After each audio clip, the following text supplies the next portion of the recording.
Welcome back to Retaliation Ray Sale. Newbies welcome. Gracious info host, Sean. Hey folks, how you doing? It's Sean from Retaliation Resale, and I've got my Trader Joe's green juice, and I'm ready to go.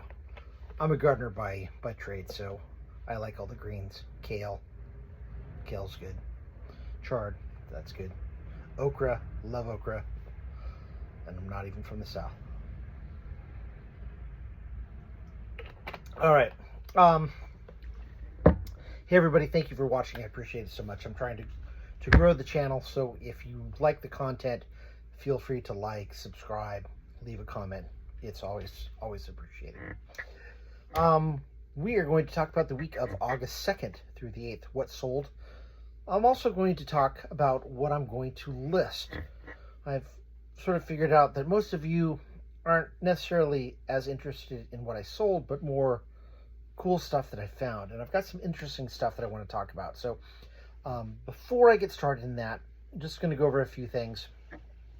Last video, I talked about how I purchased something from another eBay seller. And I have a CD set of 25 discs. It's missing one. The seller was selling it for $3. I paid $2 postage and sales tax. It was like $5.38. And I was a little bummed because I purchased this on a Thursday before noon, and it didn't get mailed until Monday. And I was talking about this on the weekend. I'm like, hey, I'm in California. The other person's in California. If you just mailed it, I could have had it by like Monday or so. And I was kind of bummed, and I was like, that's not something that I would do. I was trying to figure out if I should I leave them, feedback that mentions that. And then as I'm, talking about this in the video, I realized, really I should probably talk to the guy.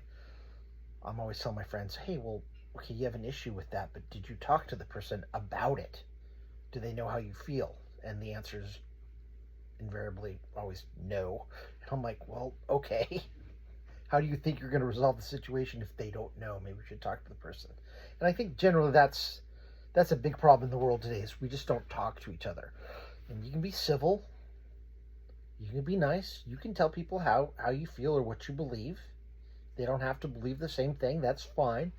But get a dialogue going, I think, is a good thing, because then you'll have at least a basis of some respect, or at least mutual consideration. So I saw the guy finally did send it out on Monday, but I saw there was no tracking. So I just said, hey, my name's Sean. I am also an eBay seller. And I noticed that there wasn't any tracking on the disc I bought. And I was just a little curious about that.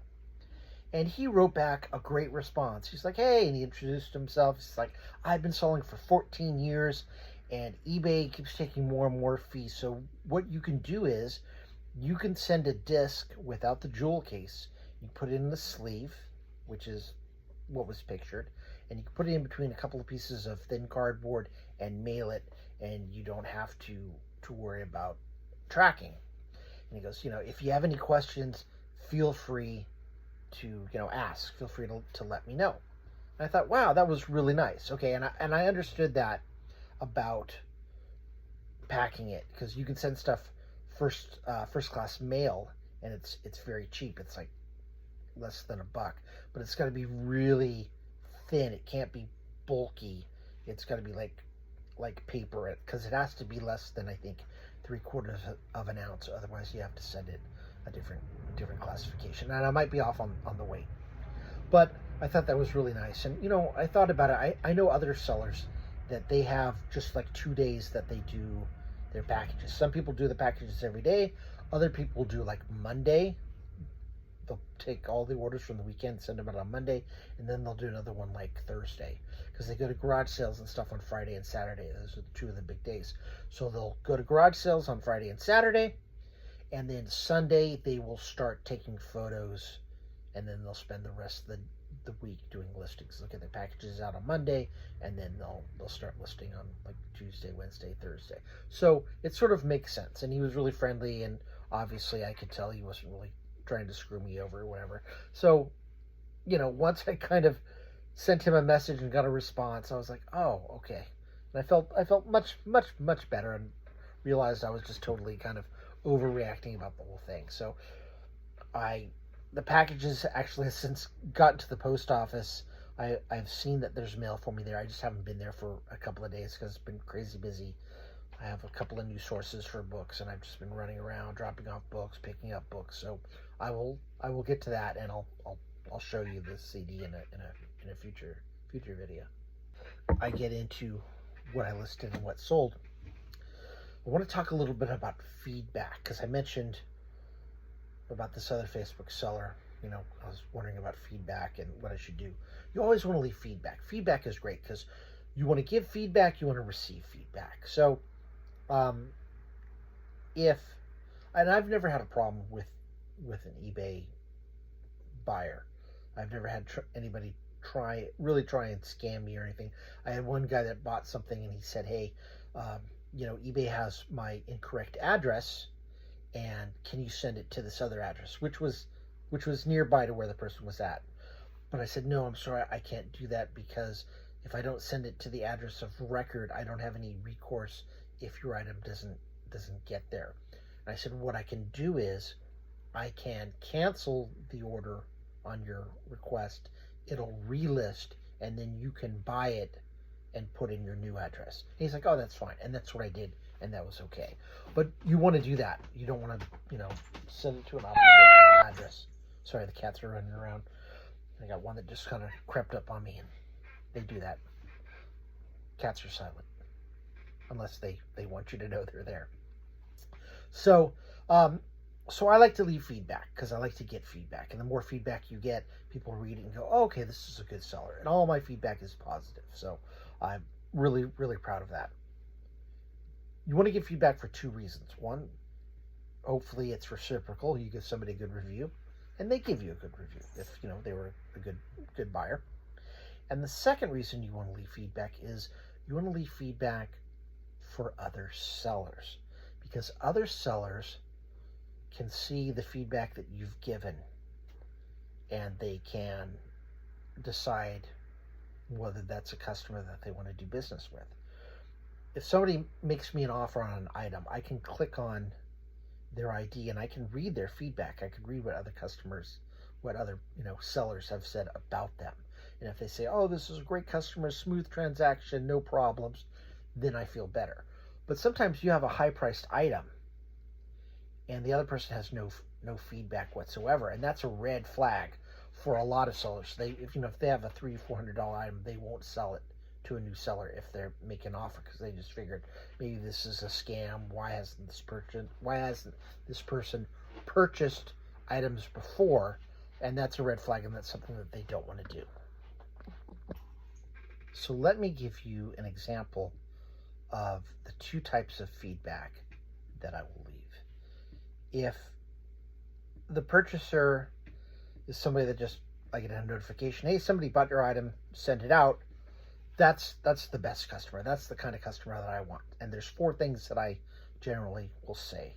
I will say, this was a very smooth and easy transaction. That lets anybody else know, oh, okay, great. Person is very easy to deal with. That's something that you want. That's desirable. The second thing is I say, thank you for your order. I always want to thank whoever buys from me, who does business with me. I want them to know that they are appreciated. And in fact, I do have some stickers. I'll do a separate video on this, but I've got these stickers that Linda got from Temu that basically says, thanks for your order, and I stick them on the package just as a sort of cheap thank you. But it's a little extra effort, and people, I think, really appreciate that. The third thing I say, I would gladly sell to this customer again. That lets the customer know, hey, this guy values my business. Maybe I'll see what else they have for sale. It also lets other sellers know, oh, okay, this is somebody that I would want to do business with. Great. And the fourth thing I say is A+++ seller. I use 3 pluses. A+ seller is great. People seem to like the A++ better, so A with 3 pluses. So that's just what I do. I like it when I get A+++ sellers, so I leave the same nomenclature for them. 2,000 years later. Now the second kind of review, you will get people that will just try to lowball you, offer you the minimum. And if you allow people to make bids or, give you an alternative price, you're going to encounter this sometimes. And, sometimes you could list something for $105 and somebody will offer you $100. Okay, that's fine. They want $5 off. That's great. And a lot of times I will price it a few dollars more, knowing that someone's going to maybe haggle a little bit. But then there are times where maybe you list something for $80 and they offer you $50. And then you're like, okay, everybody else has this item listed for $95. I've already got the best price. And, I'll let you have it for 75 since, I did say that I would accept bids. And then they'll say, how about $52? And you're like, oh gosh, no, that's a headache. But if you will get people like that. You might have to, stand your ground, but I will leave this review. I will say, once we agreed on a price, the transaction went quickly. That lets other sellers know, okay, this person really wants to haggle and is kind of cheap and doesn't want to pay what the item is worth. And then the second thing I say is, thank you for your order, because that is something, like I said before, that you always want to say. No A++ seller would gladly sell to this customer again. I'll gladly sell to the customers that don't cause me problems. Now if somebody barters with me in the future, sure, I'll entertain, but I would rather deal with the easy transactions than the transactions that make me work harder for it. So, all right.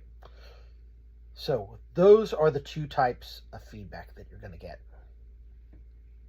This is the type of feedback that everybody wants to get.